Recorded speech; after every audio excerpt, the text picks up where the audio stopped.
May unggoy, may cartoon at anime na nakakapagparehistro ng SIM? Pwede pala yun eh. Anong point pa ng SIM registration kung may mga nakakalusot na fake identities? Yan ang nabisto sa Senate hearing noong September nang i-demo ng NBI ang pagre-register ng SIM gamit ang mga gawa-gawang datos o litrato ng hayop o image ng cartoon character. Kung ganoon, madali lang pala yung magagawa ng kahit sino. May nag-text at kung ano-ano ang inaalok. Naku, patay tayo dyan. Si Linda, di niya tunay na pangalan. Isa siya sa 52 million mobile phone users na nagpa-register ng SIM. Umaasa siyang matitigil na ang mga nangi-scam sa text at mapoprotektahan na ang personal details ng mga SIM user. Nagpa-SIM registration kayo sa amin, ginawa namin yung part namin. So dapat gawin niyo din yung part ninyo para dun sa mga taong na-scam na, dun sa mga details na hindi dapat mabigay sa ibang taon. So parang yung mga scammer hindi na nila matunton yung mga details namin, yung mga account namin.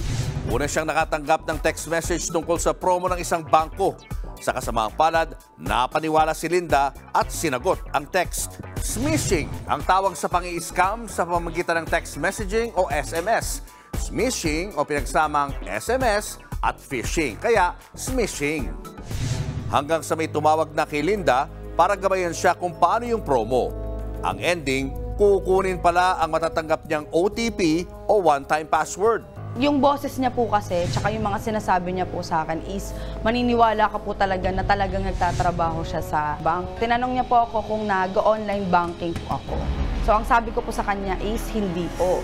So sabi niya po sa akin, tutulungan niya po akong mag-online banking, which is dapat po pala, hindi ako pumayag. Kasi yun po yung paraan para po ma-scam nila ako. Huli na ng mamalayan ni Linda na nalimas ng scammer ang 50,000 pesos na nakadeposit sa kanyang bank account. Ang masaklap, marami pa rin nakakatanggap ng smishing messages kahit meron ng SIM registration. Nanalo daw po ako sa loto, yung ganon. Hindi ko naman po tinatayaan yung mga ganon. Yung sa credit score ko daw po sa is actually mataas daw po. Kaya ako daw po yung isa sa mga nanalo. Nangutang daw ako sa ganito, babayaran ko ba daw, asan na yung bayad, ganyan. Kakainis, pero syempre ignore na lang. Pero nakakatakot pa rin naman, di ba? Shout out sa DICT. Bakit naman po ganito pa rin? There are certain criminal actions in this world that evolves but does not disappear. So ito, nag-i-evolve lang naman talaga. So I think it's as old, scamming is as old as deceit and lies itself. So, anong point pa ng pag-register ng SIM card?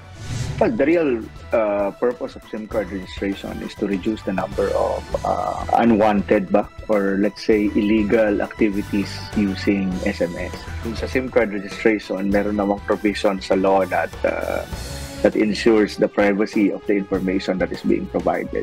Sa kabila ng laganap pa rin pang-i-scam sa text, huwag naman daw sana tayong mawala ng tiwala sa SIM registration. Tiniyak naman ng DICT na nakatutok sa pagsugpo sa text scams ang kanilang Cybercrime Investigation Coordinating Center. Kulang na kulang pa rin ang proteksyon naming subscribers mula sa mga budol messages.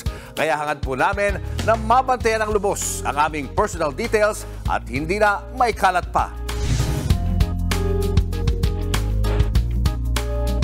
Mga kapatid, Julius Babaw po.